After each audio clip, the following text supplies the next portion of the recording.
Olá, boa noite, sejam todos muito bem-vindos a mais um TV O Esporte desta semana. Eu sou a Micarla Pereira e, claro, para bater aquele papinho sobre o que acontece no mundo dos esportes, vamos dar boa noite para os nossos comentaristas, vamos lá? Primeiramente, Ana Clara Dantas, boa noite. Tivemos bastante informações essa semana, né? Micarla, boa noite. Micarla, Leila também, todo mundo que está em casa. Eurocopa acabou, mas também tem muito futebol aí na Série C, Série D. Vamos fazer um ótimo programa hoje, né? Pois é, muito futebol e outras modalidades também, né? Leilinha, Leila de Mello, boa noite. E aí, vamos lá? Boa noite, Micarla. Boa noite, Aninha. Boa noite, telespectadores. Vamos lá, porque hoje, né, tem um bocado de notícia, porque esse final de semana foi de final do Grand Prix de vôlei, UFC, teve aí a final da Euro, né, e um jogo que, inclusive, duelou aí com a final da Euro, viu? O ABC e o Cuiabá. Muita coisa. Então vamos para a nossa escalada, vamos lá? Hoje no programa vamos falar sobre os jogos dos times Potiguares Globo e Potiguar de Mossoró na Série D, futebol americano com o time América Bulls e vôlei na matéria de Lígia Carvalho. E mais, a atleta potiguar Cláudia Gadelha perde a luta e não consegue realizar o sonho de ser campeã da categoria peso palha do UFC. Na Tailândia, a seleção brasileira feminina de vôlei leva para casa pela 10ª vez o Grand Prix. Portugal enfrenta a França e conquista pela primeira vez o título na Eurocopa. O TV O Esporte está no ar.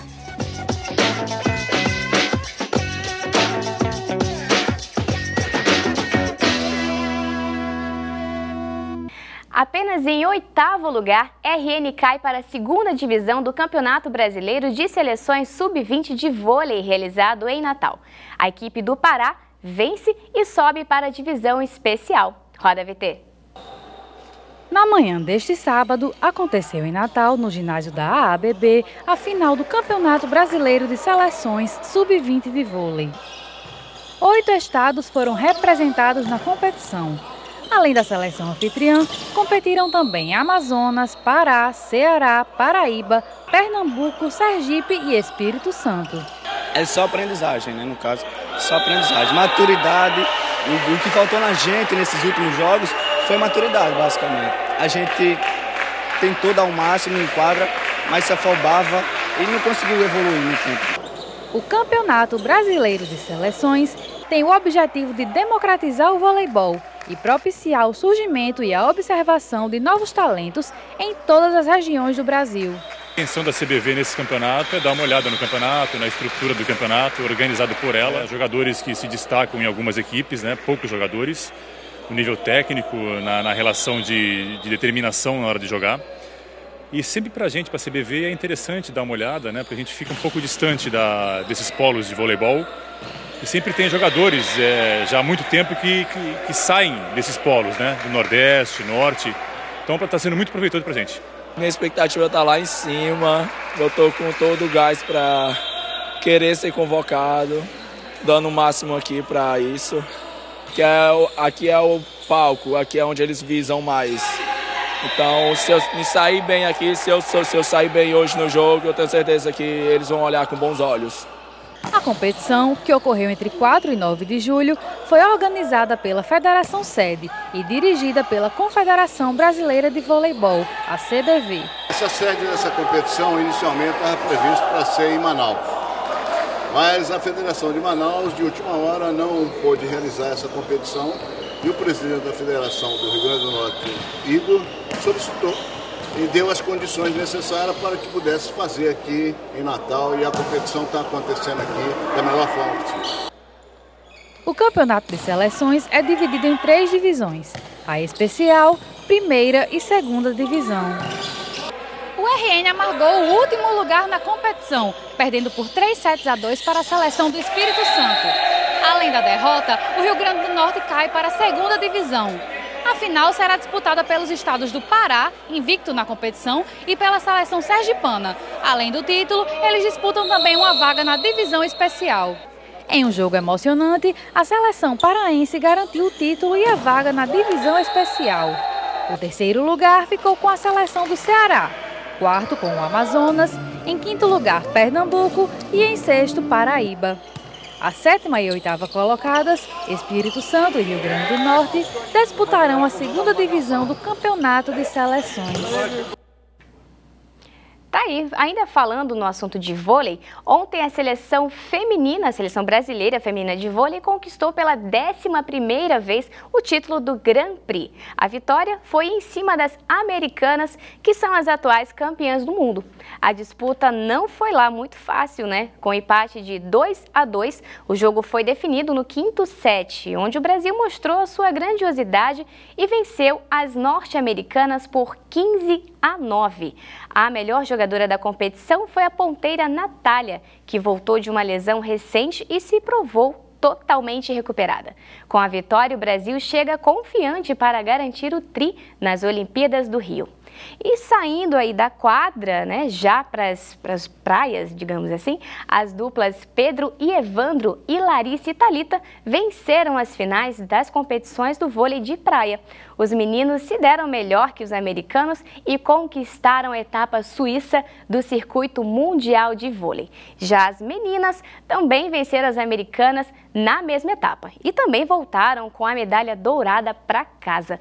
Muito bom, né? Vencemos aí o Tio Sam, não deu para quem quis, né? O Tio Sam foi embora, só deu brazuca na área.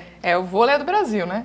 Tanto no vôlei de praia quanto no vôlei de quadra. Inclusive, eu queria até citar aqui que esse é o 11º título do Brasil, vindo agora nas vésperas de uma Olimpíada. Isso fortalece imensamente essa seleção do Zé Roberto, que começou o Grand Prix um pouco, né, desacreditada, jogadores meio que fora de forma, perdendo jogos bestas, perdendo jogo para a Tailândia, perdendo jogo assim fraco, perdeu muito para a China, inclusive, mas chegou na reta final do Grand Prix tudo alinhado, né? E uma grande jogadora do Brasil, vale salientar, voltou a brilhar, que é a Sheila, né? Sheila e Jaqueline voltaram por tudo.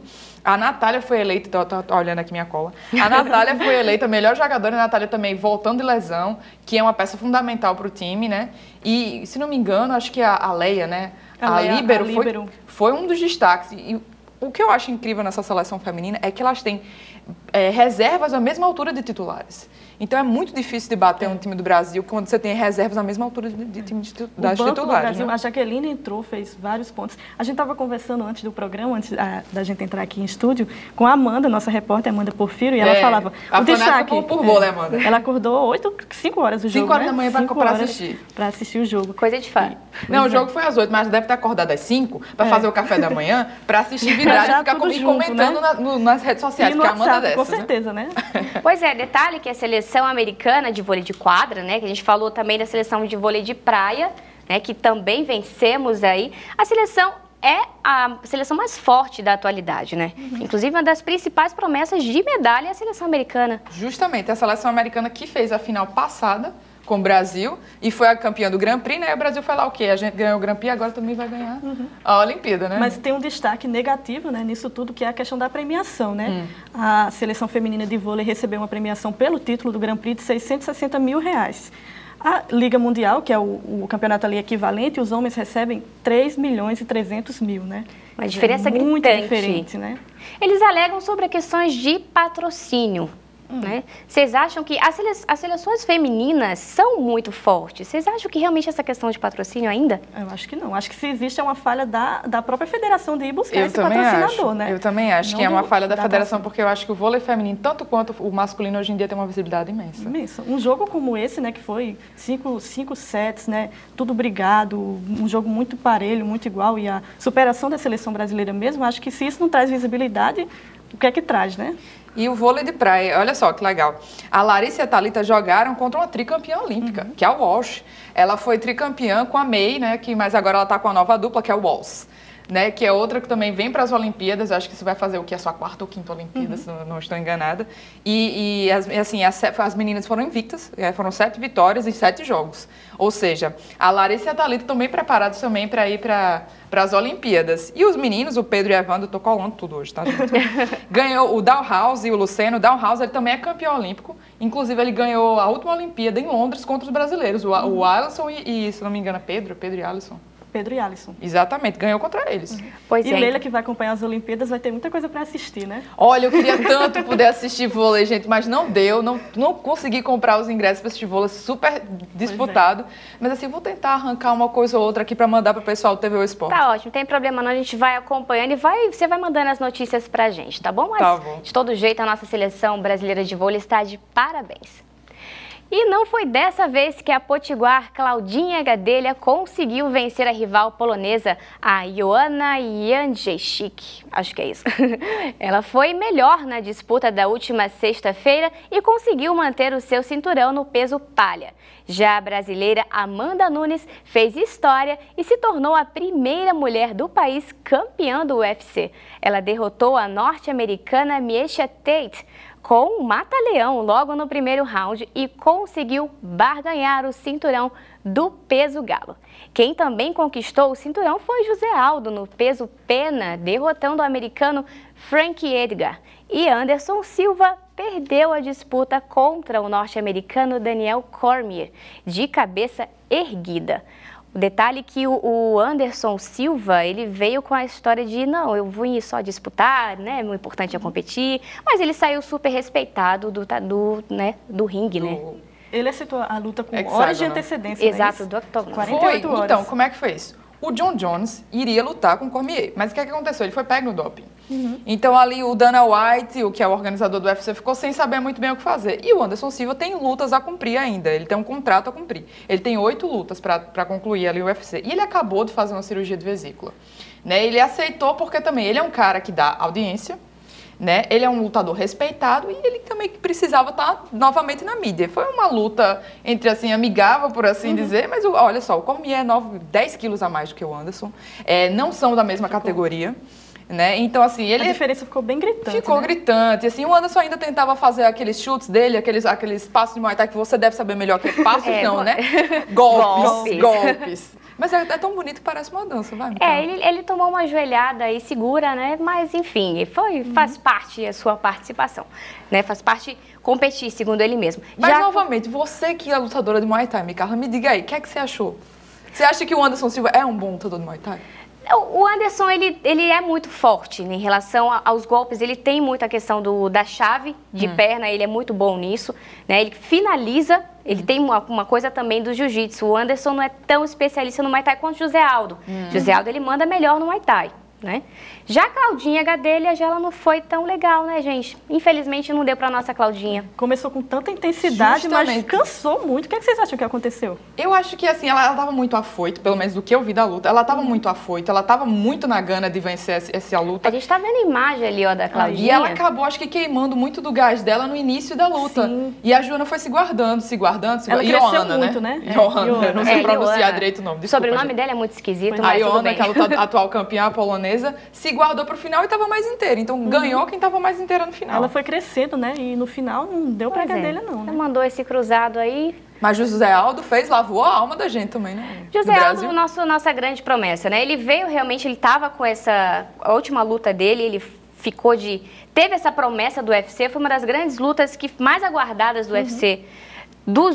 Nesses últimos meses aí, foi a do José Aldo, todo mundo ficou nessa expectativa e agora ele provou que ele realmente voltou com tudo e o cinturão é dele e ninguém tasca, né? E a gente tem que falar por último da Amanda Nunes também, né? Amanda Nunes, que eu tava brincando, que eu tava dizendo que ia falar igual um meme, Amanda Nudes. Né, gente? Foi quase um trava-língua pra mim. Não. Mas a Amanda foi representatividade feminina, né? Primeiro cinturão do UFC das mulheres brasileiras, né? E assim... Ela foi com mata-leão, ou seja, não foi por pontos, ou seja, ela teve uma maior desempenho na luta. Né? Foi bem impressionante. No final da luta, eu fiquei bem impressionada como ficou a Miesha Tate, né? Ela ficou com o nariz... Quebrou o nariz, foi? Acho que quebrou o nariz, porque estava sangrando muito, né? E a Amanda, ela não esperava, né? Ela falou depois na entrevista, nossa, eu não sei nem o que eu fiz ali na hora. Eu treinei tanto, foi no automático, né? A emoção tomou conta, né? Mas que bom, então, para a nossa Amanda Nunes, ou Amanda Nudes, como disse a nossa Leila. Vamos mudar um pouquinho de assunto, gente? O assunto agora é futebol americano. No último dia 9 de julho, teve início a Superliga de Futebol Americano, competição que é considerado o principal campeonato da modalidade no país. A Superliga reúne 31 times de 17 estados do país. A equipe do América Bulls representará o Rio Grande do Norte, né, nesse primeiro momento. O primeiro confronto dos potiguares será contra o Ceará Caçadores. Já o ABC Scorpions participa da Liga Nacional Conferência Nordeste. O primeiro jogo da primeira etapa da competição será no dia 17 de julho no SESI. O jogo começa às 3 da tarde e os alvinegros vão enfrentar a equipe Arcoverde Templários. Pois é, agora vamos a um rápido intervalo e voltamos já já com mais um TV Esporte. Não sai daí.